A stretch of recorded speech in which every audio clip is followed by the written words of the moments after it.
우리 신명기 20장 말씀입니다. 신명기 20장 제가 가지고 있는 성경 구약 292페이지인데요.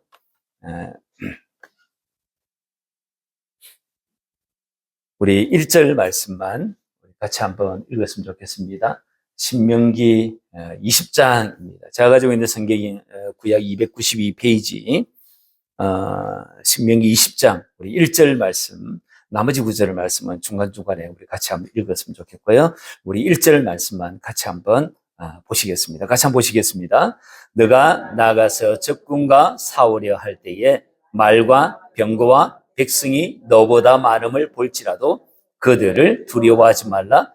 애굽 땅에서 너를 인도하여 내신 내 하나님 여호와께서 너와 함께 하시느니라. 아멘.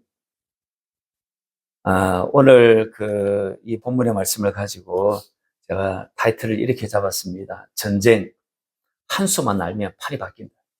이런 제목으로 같이 말씀을 좀 나누었으면 좋겠습니다. 제가 이렇게 제목에 제가 이렇게 신경을 조금 씁니다. 저희가 이제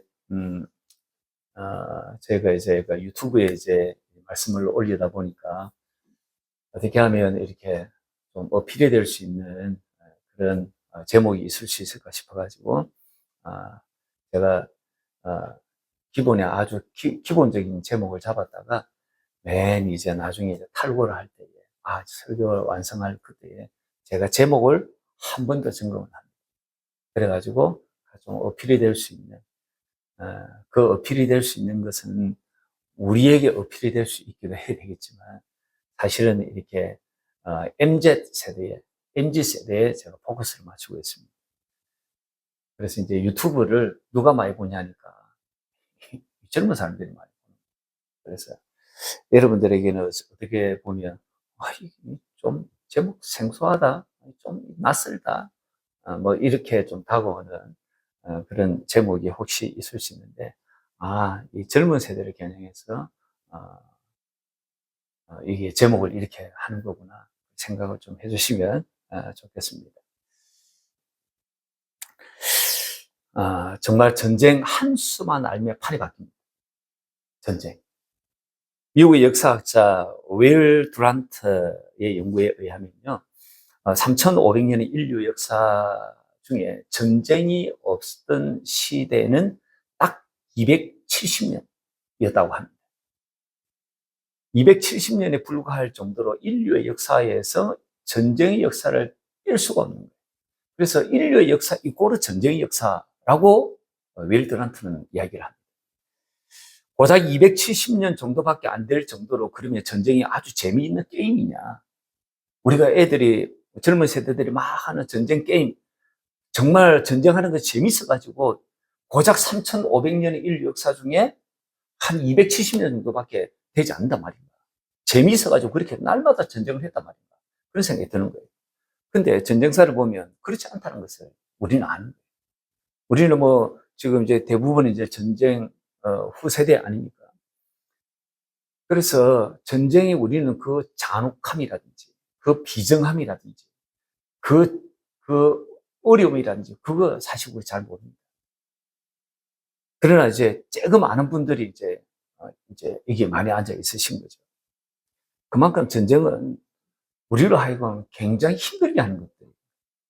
그런데도 전쟁이 그렇게 많았던 것은 인간이 가지고 있는 탐욕의 결과일 거라고 생각을 합니다. 이런저런 이유가 있지만 한꺼번에 묶어서 이야기한다면 그거는 인간의 탐욕일 거예요. 참고로 우리나라를 가장 많이 침략한 나라가 어느 나라겠습니까? 중국입니다. 중국이 가장 많이 침략을 했고요. 그 다음에 이렇게 몽고, 그 다음에 그란, 여진족, 좌우지구 위에서 상당히 많이 우리가 침략을 당한 거예요. 가장 가깝게 있었던 우리의 전쟁은 6.25 전쟁 아닙니까? 이 전쟁에서 가장 잔인했던 전투가 어디냐니까 중공군에 의해 가지고 전투가 벌어졌던 이 장진호 전투. 이 전쟁이 가장 치열하고 가장 힘들었던 그런 전투라고 합니다. 이 남픽션 저술의 대가가 누구냐니까 햄프턴 사이즈라고 하는 분입니다. 그분이 쓴 책이 있습니다. 저 책인데요. 데스퍼레이트 그라운드라고 하는 책을 썼습니다. 저 책이 다룬 전쟁이 어느 전쟁이냐니까 바로 가장 6.25 전쟁에서 잔인했던, 잔혹했던 전쟁으로 알려진 장진호 전투. 그 장진호 전투를 다룬 책입니다. 저 책에서 한국전쟁 종군 기자가 혹한 속에서 혹한 속에서 그렇게 전쟁을 하고 있는 미국의 해병대원을 취재를 했습니다. 그 대원에게 물었습니다. 당신에게 지금 이 시간 소원이 있다면 소원이 뭐냐고 그렇게 물었더니 거진 얼어붙은 가운데 그 다음에 또 약간 이렇게 풀어져 있는 그 시레이션이라고 하는 저는 이게 어떤 음식인지 모르겠는데 이 음식을 먹고 있는 이 해병대원이 이런 말을 했답니다. 소원요? 내게 소원이 있다면 제게 내일을 주세요라고 하는 것이 그의 소원이라고 이야기합니다. 그러니까 이 지금 해병대원에게는 내일이 그만큼 장진호 전투가 아주 치열했던, 잔인했던 그런 전투로 알려져 있습니다. 이 책 제목이 데스퍼레이트 그라운드라고 하는 책인데요. 이 책은요, 손자병법의 손자라고 하는 이 사람이 우리 전쟁의 지형에는 9가지의 지형이 있다라고 이야기를 해요. 이 9가지 지형 중에 가장 힘든 지형, 그 지형을 사지라고 이야기를 합니다. 사지. 그 사지가, 사지라고 하는 것은 적이 공격해오면요, 전투를 안 할 수 없는 그런 지형. 후퇴도 할 수 없고, 물러날 수도 없고, 그렇다고 전쟁을 아니할 수도 없고, 항복 아니면 전투. 그것밖에 없는 그런 지형을 사지라고 이야기한다. 그 사지를 영어로 뭐라고 하냐니까 저렇게 이야기를 한다. 데스퍼레이트 그라운드. 이렇게 이야기를 한답니다. 오늘의 이 대한민국이 있는 것은요, 이렇게 미국 해병대원이 했던 것처럼 내일이 없는 전투, 내일이 없는 삶을 겪은 이들이 우리 가운데 주신 대가로 오늘날 우리 한국이 존재하는 것입니다. 오늘은요, 전쟁과 관련된 메시지입니다. 대개의 전쟁이 그렇듯이 기본적으로 전쟁은요, 내일이 없어요. 그리고 죽이는 게임이 전쟁입니다. 그리고 아주 잔인한 것이 전쟁입니다. 그럼에도 불구하고 이러한 전쟁을 명령하시고요. 그리고 앞장서시는 듯한 인상을 주시는 분이 다름 아니라 사랑의 하나님 그분이. 그래서 시편 24편 7절 8절에 보면 이렇게 되어 있습니다. 문들아 너희 머리를 들지어다. 영원한 문들아 들릴지어다. 영광의 왕이 들어가시리로다. 영광의 왕이 누구시냐? 강하고 능한 여호와시요 전쟁에 능한 여호와시로다. 우리 하나님을 이야기할 때에 전쟁에 능하신 하나님이라고 그렇게 성경은 표현하고 있는 것입니다. 물론 우리 하나님은요, 인간이 전쟁을 통해서 얻으려고 하는 것과 하나님이 전쟁을 통해서 얻으려고 하는 것, 목적하는 바가 사실은 달라요. 그래서 오늘 우리가 이제 설교를 통해서 그것도 보게 될 것입니다. 좌우지간 죽고 죽이는 잔인한 이 전쟁을 오늘 본문에서 주님이 명령하고 계시고 그 전쟁을 치르는 데 있어 가지고 지켜야 할 여러 규례들을 말씀하시는 것이 오늘 이 신명기 20장의 말씀입니다. 지금 이 메시지를 듣고 있는 이들이 누구냐니까 모세가 모압 평지에서 출애굽 2세대, 1세대는 다 죽었고요. 2세대들에게 지금 하신 메시지예요. 이 메시지를 듣고 나면요, 이제는 저들은 요단강을 건널 거예요. 요단강을 건너가지고 건너면 저쪽은 가나안 땅이에요. 가나안 땅에 도착하자마자 저들에게 기다리고 있는 것이 뭐냐니까 전쟁이에요.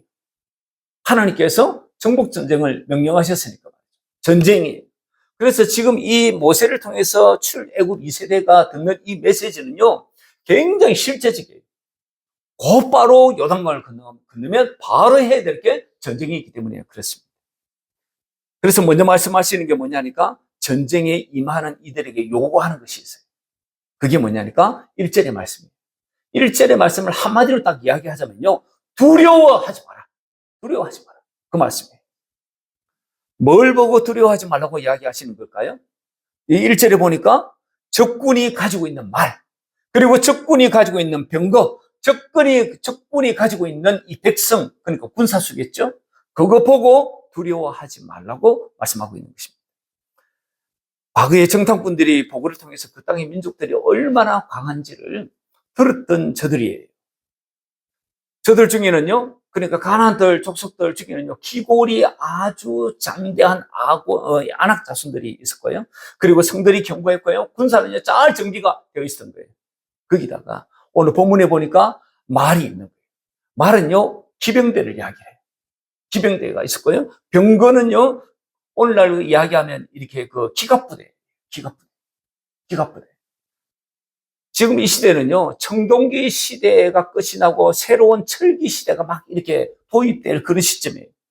블레셋은요, 블레셋을 중심으로 철기 문화가 도입되기 시작했는데, 그 도입되기 시작한 그 시점에 안악의 이 자손들, 가나안의 이 족속들은요, 그 선진 무기를 딱 장착하고 있는 그러한 때인 거예요. 그러한 때에 출애굽 2세대가 그런 철갑을 두르고 있고 힘화병을 두르고 있으며 군사도 자기보다 잘 정비되어 있고 그리고 더 숫자도 많은 이들을 딱 볼 때에 두렵지 않겠습니까? 두려워할 수 있는 전투력을 저들이 가지고 있었던 거예요. 그런 저들에게 주님이 하시는 말씀이, 모세를 통해서 하시는 말씀이 뭐냐니까 두려워하지 마라. 두려워하지 마라. 그 말씀을 하시는 것입니다. 좀 더 상세하게 말씀을 하십니다. 그 상세하게 하시는 말씀이 2절의 말씀입니다. 2절 한번 보시죠. 2절을 같이 한번 읽겠습니다. 2절, 20장 2절 시작. 너희가 사울 곳에 가까이 가면 제사장은 백성에 나아가서 고하여 그들에게 이르라고 말씀을 하시는데, 사울 곳에 가까이 가면 제사장이 백성들에게 선포하라고 말씀하는 거예요. 어떻게 제사장이 선포하라고 말씀할까요? 3절에 보니까 이렇게 말씀한 거예요. 3절도 같이 한번 읽어보겠습니다. 말하여 이르기를 이스라엘아 들으라. 너희가 오늘 너희의 대적과 싸우려고 나왔으니 마음에 겁내지 말고 두려워하지 말고 떨지 말고 지금 이 말씀을 하는 거예요. 마음에 겁내지 말라. 그리고 두려워하지 말라. 떨지 말라. 그리고 놀라지 말라고 이야기를 하시는 거예요. 전쟁이 임하는 군인들에게 두려워하지 않는 마음이 굉장히 중요하기 때문에 지금 주님께서 똑같은 말씀, 비슷한 유의 말씀들을 거듭해서 지금 말씀하시기를 마음에 겁내지 마라. 그리고 두려워하지 마라. 떨지 마라. 쫄지 마라. 놀라지 마라. 이런 말씀을 거듭해서 말씀을 하시는 거예요. 두려워하는 마음이 전장에 임하는 군인들에게 얼마나 중요한 말씀이기에 이 말씀을 이렇게 거듭 말씀을 하시고 있는 것입니다. 더하여서 이런 말씀도 하고 있습니다. 그러니까 이런 규례도 말씀하고 있는 거예요. 두려워하는 사람들, 그런 사람 아예 전장에 참여하지 마라. 그래서 두려워하는 사람 빼라. 두려워하는 사람 다 빼라. 그렇게 말씀하시는 거예요. 그게 5절입니다. 어떤 사람 뺄까요? 5절에 이런 사람 빼고요. 6절에도 이런 사람 빼고요. 7절에 이런 사람 빼고요. 8절에 이런 사람 빼라고 이야기를 하는 거예요. 그게 5절입니다. 5절부터 한번 보겠습니다. 5절 같이 한번 읽어볼까요? 어떤 사람 빼야 될까요? 같이 한번 읽어보겠습니다. 시작. 책임자들은 백성에게 말하여 이르기를 새 집을 건축하고 낙성식을 행하지 못한 자가 있느냐? 그는 집으로 돌아갈지니 전사하면 타인이 낙성식을 행할까 하노라. 그러니까 새 집을 짓고 낙성식을 하지 않은 사람 빼라는 거예요. 집에 돌려보내라는 거예요. 왜냐하니까요, 이 사람 지금 전사하면 그러면서 타인이 낙성식을 행할까 하노라. 전사하면 새로 지은 그 집에 그 사람이 살 것 같아서 그래서 그래서 빼라고 이야기를 하는 거예요. 이 말씀은요, 사람은 벌써 전사하면 이런 생각을 갖고 있는 거예요. 그 전사하면 아직 새 집, 저 집, 낙성식도 하지 않은 저 집 누가 살지? 전사하면 이런 생각을 갖고 있는 거예요. 그래서 전사하면 이런 말은요, 사실은 이 사람은 벌써 죽음을 염두에 두고 있는 사람이에요. 즉 두려워하고 있는 사람이에요. 이런 사람 제비시키라고 이야기하는 거예요. 6절에는 어떤 사람이 하냐니까요. 6절 같이 또 한번 읽어보겠습니다. 시작. 포도원을 만들고 그 가시를 마지 못한 자가 있느냐? 그는 집으로 돌아갈지니 전사하면 타인이 그 가시를 먹을까 하노라. 포도원을 만들고 가시를 먹지 못한 자 그 사람 제비시켜.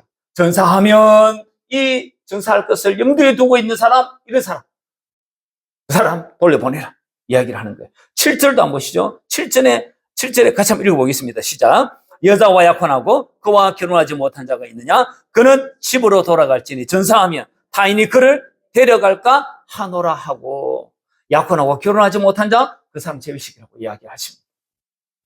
8절에 또 같이 한번 읽어보겠습니다. 시작. 책임자들은 또 백성이 말해 이르기를 두려워서 마음이 허약한 자가 있느냐? 그는 집으로 돌아갈지니 그의 형제들의 마음도 그의 마음과 같이 낙심될까 하노라 하고. 그러니까 두려워 마음이 허약한 자 제비시키라고 이야기합니다. 이런 사람이 끼치는 악영향이 있는 것이에요. 왜냐하면 옆에 사람에게 그 자기의 그 떨리는 이 마음, 두려워하는 이 마음, 옆에 사람 전염시킨다고. 그래서 이런 사람, 마음이 허약한 사람, 두려워 벌벌 떠는 사람, 이 사람 제비시키라고 이야기를 하고 있으신 것입니다. 그러니까 두려워하는 자 제비시키고요. 두려워하는 것을 상당히 경계하고 있는 메시지가 분명한 것입니다. 전쟁에 있어서 두려워하는 마음이 그만큼 치명적이기 때문이겠죠? 네, 치명적입니다. 전쟁에 임하는 사람이 가지고 있는 마음의 자세, 두려워하는 마음, 이거 전장에 임하는 사람에게 아주 치명적입니다. 두려움은요, 신체 변화에 이상을 가져와요. 몸을 긴장하게 만들고요, 심장 박동수가 빨라지게 만들고요, 손발이 떨리게 합니다. 그리고 주변 상황에 지나치게 예민해지게 만듭니다. 그러다 보니까 판단력이 흐트러집니다. 몸이 얼어붙고요, 싸워야 할 때 싸우지 못합니다. 위기의 때에 위기를 제대로 판단하지 못하는 것이 예처럼 못합니다. 그래서 이렇게 두려움을 경계하고 있는 것입니다. 성경에 두려워하지 말라 몇 번이나 나올까요? 이걸 찾아보는 분들이 있는가 봐요. 이 성경에 365번이 있다고 이야기해요. 365일 가운데 365번, 365번이 있는 것이에요. 그래서 혹자는 이야기하기를 왜 성경이 두려워하지 말라를 365번이 했을까? 그것은 매일 두려워하지 말라고. 그래서 365번을 성경이 쓰지 않았을까라고 이야기하는 분들이 있습니다. 맞거나 안 맞거나 간에. 그러나 의미 있는 말씀이지 않습니까? 매일 두려워할 수 있는 이 현실 상황 가운데서 주님은 계속해서 두려워하지 마라. 그렇게 말씀하고 있다는 거예요. 그래서 우리에게 믿음의 본이 되는 분이 있지 않습니까? 아브라함. 믿음의 모대, 믿음의 조상인 거예요. 그분에게도 주님이 뭐라고 말씀하냐면 두려워하지 마라. 그래서 창세기 15장 1절에 보니까 아브라함아 두려워하지 마라. 나는 내 방패고 너의 지극히 큰 상급이니라. 그러면서 두려워하지 말라고 이야기하는 거예요. 이스라엘 백성들에게, 당신의 백성들에게 뭐라고 이야기하셨을까요? 출애굽기 14장 13절에 보니까 너희는 두려워하지 말고 가만히 있어서 여호와께서 오늘 너희를 위하여 행하시는 구원을 보라고 이야기합니다. 두려워하지 마라. 영적 이스라엘인 우리에게 주님께서 두려워하지 말라고 이야기합니다. 이사야서 아주 유명한 말씀 아닙니까? 이사야서 41장 10절의 말씀 같이 한번 읽어보겠습니다. 시작. 두려워하지 말라. 내가 너와 함께함이라. 놀라지 말라. 나는 내 하나님이 됨이라. 내가 너를 굳세게 하리라. 참으로 너를 도와주리라. 참으로 나의 의로운 오른손으로 너를 붙들리라. 아멘. 두려워하지 말라는 말씀이 처처에 있는 것입니다. 이렇게 말씀하시면서 성경은 왜 우리가 두려워하지 말아야 할지, 왜 너희가 두려워하지 말아야 될지 그 이유에 대해서도 말씀을 해주고 있으십니다. 본문 1절 하반절 한번 보시죠. 1절 하반절에 한번 보시면요. 1절 하반절에 같이 한번 읽어볼까요? 뭐라고 하냐면 애굽부터 한번 읽어보겠습니다. 1절 하반절에 애굽 땅에서 시작. 애굽 땅에서 너를 인도하여 내신 내 하나님 여호와께서 너와 함께 하시는 하나님 때문이라고 말씀을 하고 있으신 거예요. 이게 너희가 두려워하지 말아야 할 이유라고 말씀하세요. 그래서 이스라엘이 전쟁에서 승리할 때마다 승리하는 곳곳에 등장하는 문구가 있어요. 하나님이 함께 하신다. 이 문구가 승리하는 그 현장마다 이 문구가 있어요. 이스라엘이 가나안 족속과 치르는 첫 번째 전쟁이 있었습니다. 그거 의외로 여호수아에 안 나와요. 민수기에 나와요. 그 전쟁에서 이들이요 실패를 합니다. 실패를 왜 할까요? 실패를 하는 이유는요, 지금 이 말씀과 반대되는 말씀이기 때문에 그렇습니다.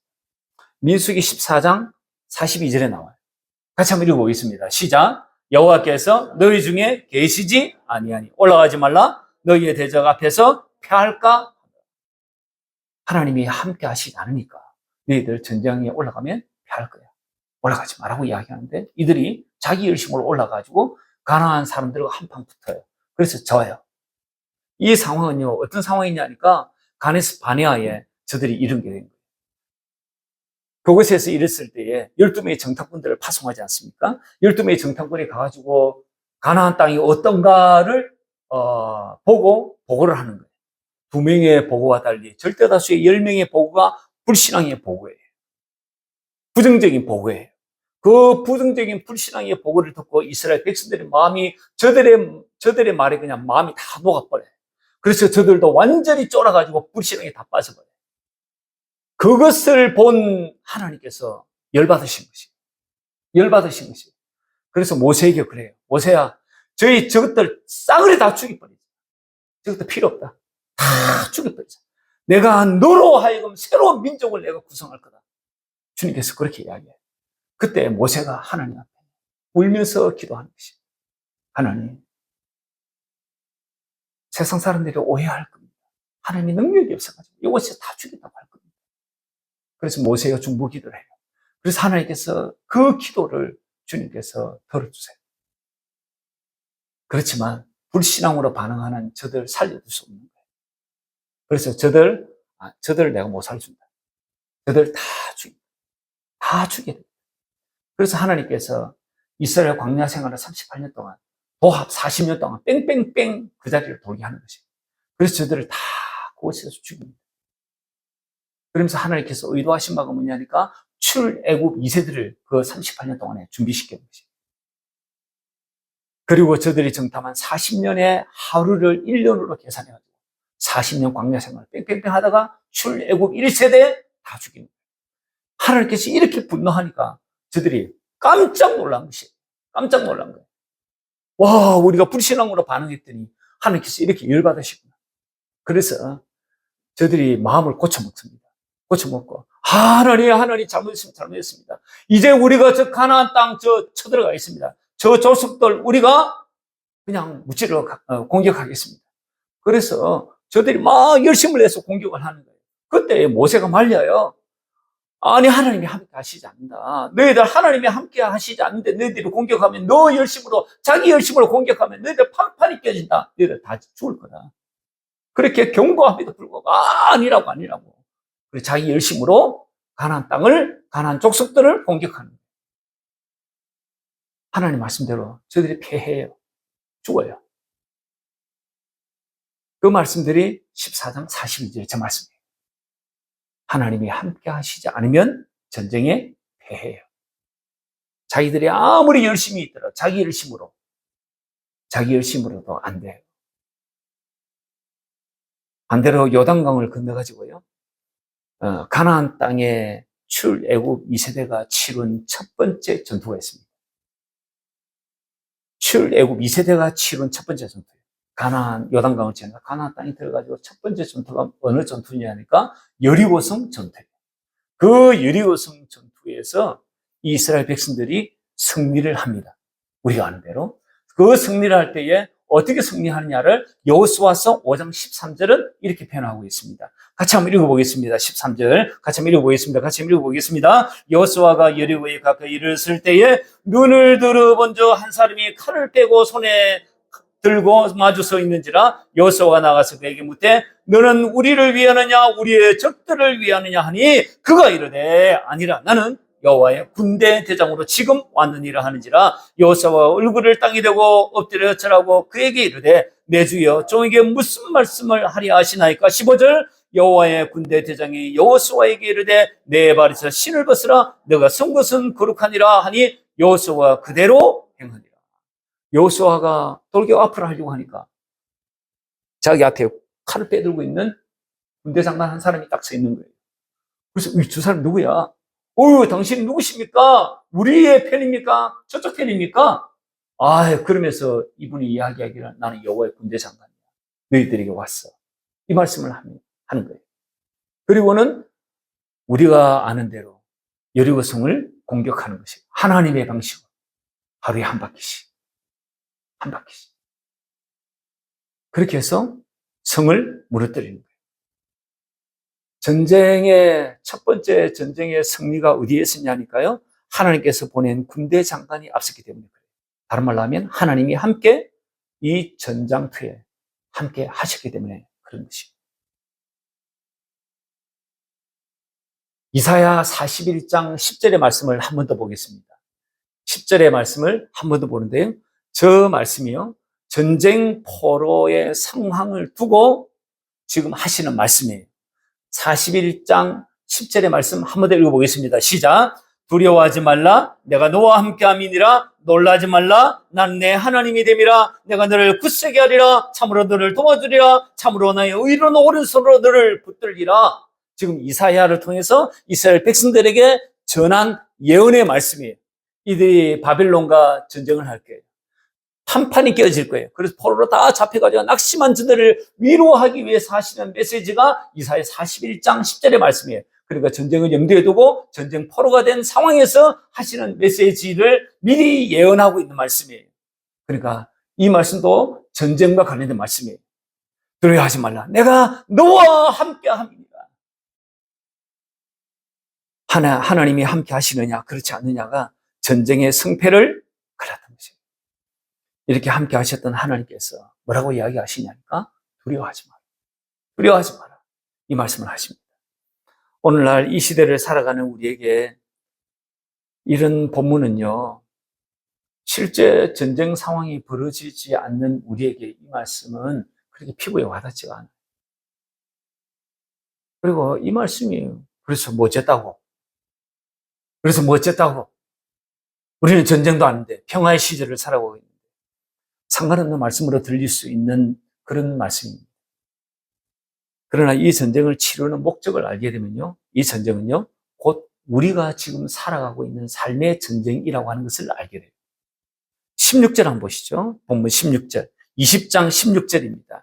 20장 16절부터 우리 한번 16절 한번 읽어볼까요? 16절 같이 한번 읽어보겠습니다. 시작. 오직 내 하나님 여호와께서 내게 기업으로 주시는 이 민족들의 성읍 내 호흡이 있는 자 하나도 살리지 말라고 이야기하고 있는 거예요. 어린아이, 부녀자들, 하여튼 기존에 생명이 있는 가나안 땅에 살고 있는 생명이 있는 것들 싸그리 다 죽이라고 이야기합니다. 이런 모습을 보면 하나님을 오해하기 딱 좋습니다. 우리 하나님 너무너무 잔인한 하나님이야. 이렇게 딱 오해라고 성경을 모르는 사람은 이렇게 이야기합니다. 그런데 그 다음 절 한번 보시죠. 17절, 18절 같이 한번 보시겠습니다. 시작. 곧 헷 족속과 아모리 족속과 가나안 족속과 브리스 족속과 휴이 족속과 여부스 족속을 내가 진멸하되 내 하나님 여호와께서 내게 명령하신 대로 하라. 이는 그들이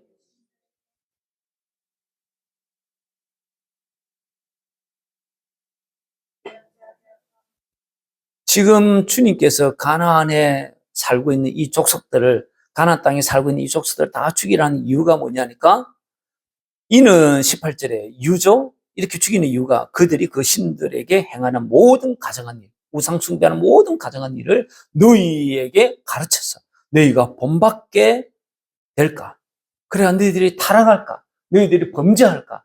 그것 때문에 저들을 싸그리 다 죽이라고 말씀하시는 거예요. 저들이 했던 가정한 일은요. 하나님을 떠나가지고 가나안 땅에서 우상 숭배하는 일이에요. 자녀를 불살라가지고요. 저들이 섬기는 우상에게 이들이 막 제사를 드리거든요. 자녀를 불살라요. 자녀를 불살라가 태워가지고 그렇게 저들이 우상에게 드렸던 제사를 행했던 이들이 누구냐 하니까 가나안 족속들. 그리고 음란하게 저들이 우상을 섬겼던 이들이에요. 세상의 풍요와 다산에 빠져서 세상 사람에게 이 사람들이 이 이스라엘 백성들에게 세상 사랑하는 이 우상 숭배를 행하도록 저들이 오염시킬까봐 주님께서 가나안 족속들 다 죽이라고 명을 하시는 것입니다. 그렇지 않은 사람들은 어떻게 할까요? 그렇지 않은 저 멀리 있는 족속들, 그래서 먼저 이 화친을 청해온 사람, 그런 족속들은요, 화평하게 지내라 이렇게 말씀하세요. 그 대목이 어디 나오냐니까 10절이에요.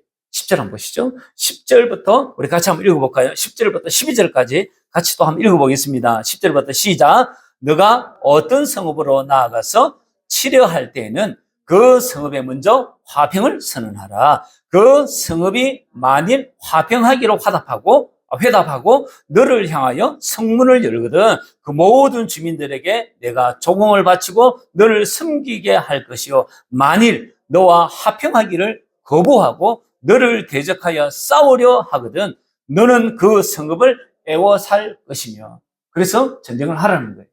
근데 화친을 먼저 청했는데 회답으로 화평하게 지내자라고 이야기하면 저도 화평하게 지내라고 이야기하는 거예요. 그러니까 하나님은요, 전쟁을 좋아하는 분이 아니에요.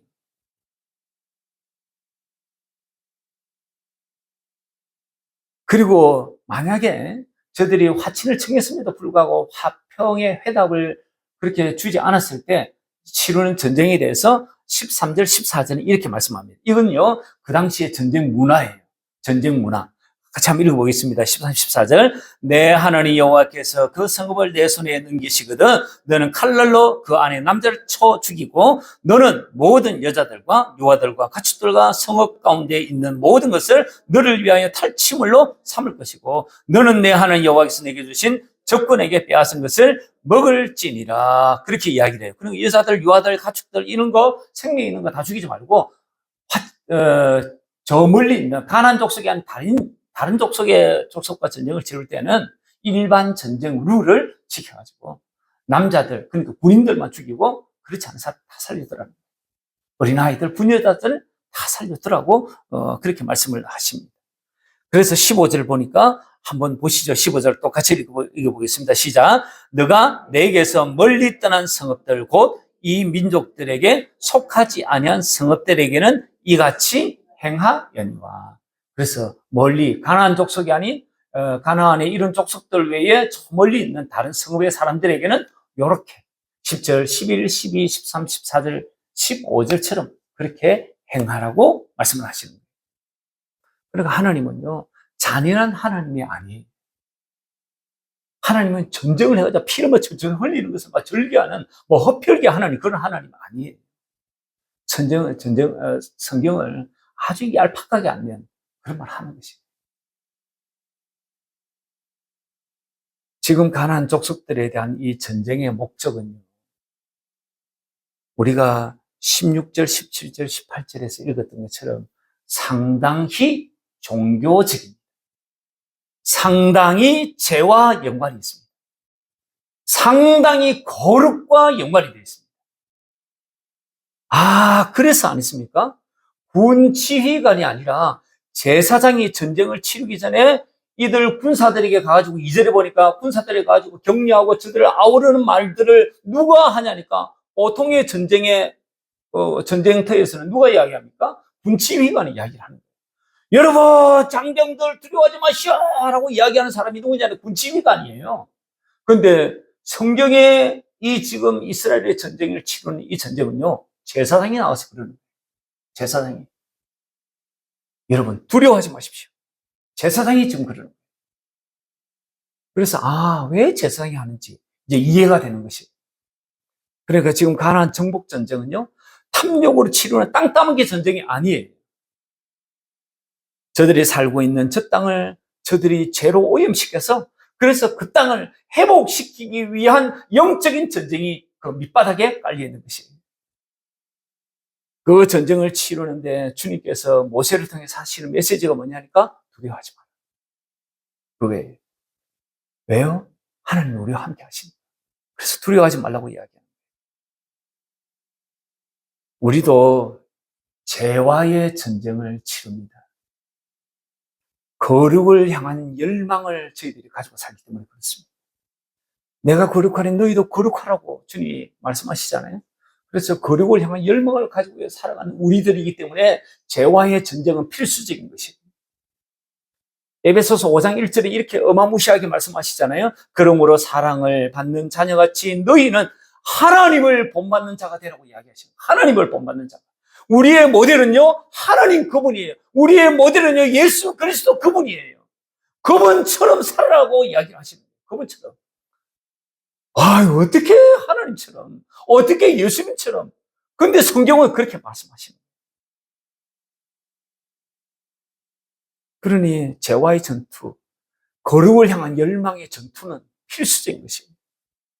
그래서 우리에게도 절대 필요한 것이 뭐냐니까 하나님이 함께 계셔야 한다는 거예요. 구약 때는요, 하나님이 함께 계시다가 그 미션이 끝나면 하나님 떠나시곤 했어요.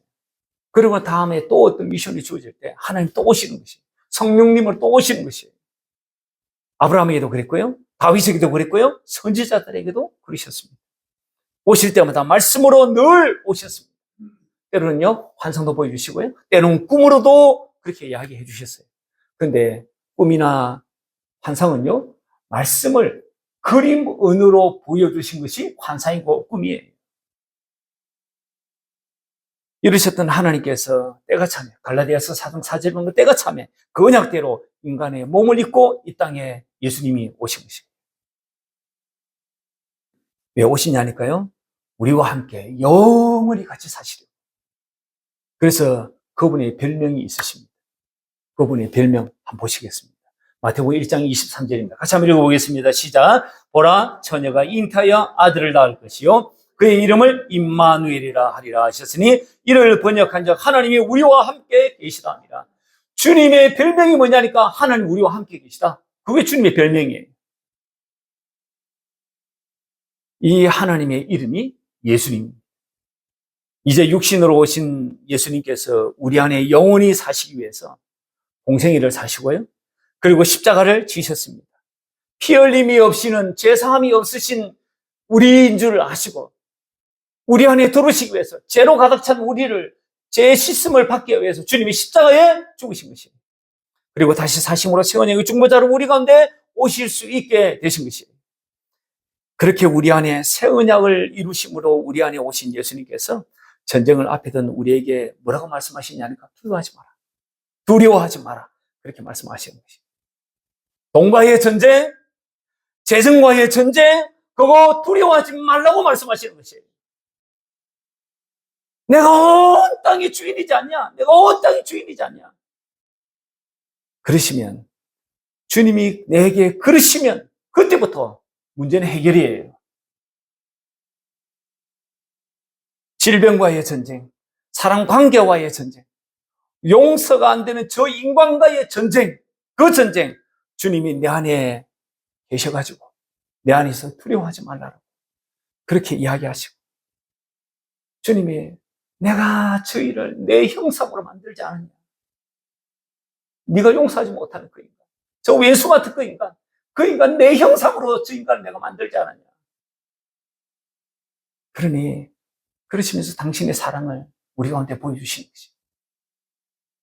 그러면 그때부터 저 인간을 사랑할 수가 있습니다.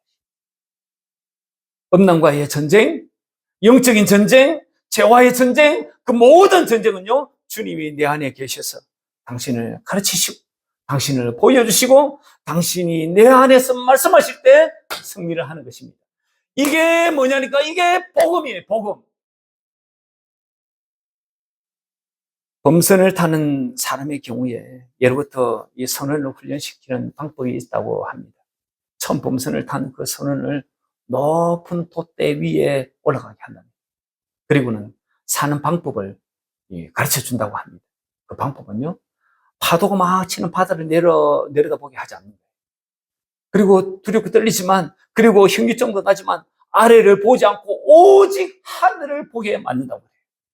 그게 훈련이에요. 그래서 선장이 아니었습니까? 계속해서 이 선원에게 뭐라고 이야기하냐니까, 하늘을 봐, 하늘을 봐, 하늘을 봐야 돼. 하늘을 봐, 파도 보지 마, 문제 보지 마, 전쟁터 보지 마, 하늘을 계속해서 봐라고 이야기를 한다고. 그러면 그이가 산다고 해요. 우리의 삶에 여러 전쟁이 일어납니다. 불경기에 재정 전쟁이 일어납니다.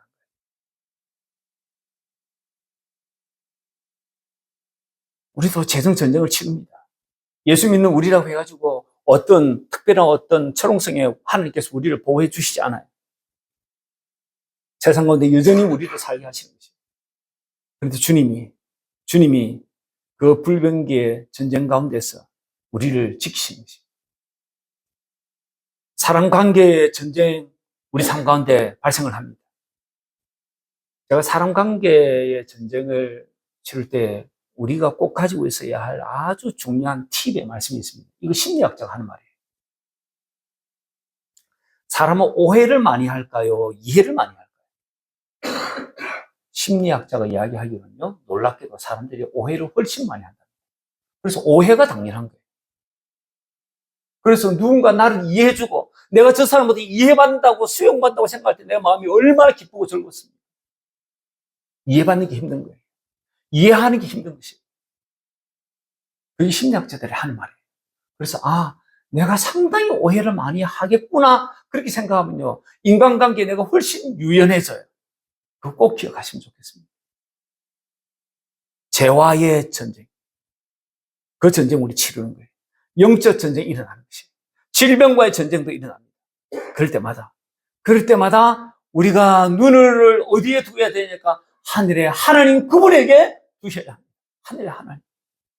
근데 그 하나님이 내 안에 들어와 계신 분이 있잖아요. 그 주님이 내 안에 살아계신 분이 있잖아요. 그런 분은 자기 안에 계신 그 주님을 보셔야 합니다. 자기 안에 계신 그 주님 안으로 들어가야 합니다. 그분이 문이고, 그분이 문지기시고, 그분이 좁은 문이에요. 그분 안으로 들어가야 합니다. 그래서 기도를 부르짖는 기도가 우리 부르짖는 기도에 어떻게 보면 굉장히 중요한 그 기본이에요. 그 부르짖는 기도를 뛰어넘어가지고 할 수 있는 기도가 뭐냐니까 하나님 앞에 잠잠히 머무르는 기도예요. 그 머물 때 주님을 자꾸 보려고 하는 것이에요. 주님을 자꾸 보려고 하는 거예요. 성경 안으로 들어가가지고 성경 안에서 성령님이 주님을 가르치는 그 주님을 자꾸 보려고 해야 됩니다. 그 주님을 자꾸 보셔야지. 거기서 주님의 마음이 흘러나오고 그 주님의 마음이 내게 흘러 들어올 때 내 마음이 바뀌는 거예요. 그렇지 않으면 내 마음 절대 안 바뀌어요. 그래서 그 주님을 보고 그 주님을 본다는 것은 다른 말로 그 주님을 아는 것입니다. 그 주님을 안다와 본다와 똑같은 말은 주님을 믿는 것입니다. 그것을 믿고 사시는 은혜와 축복이 있으시기를 주의 이름으로 축원합니다.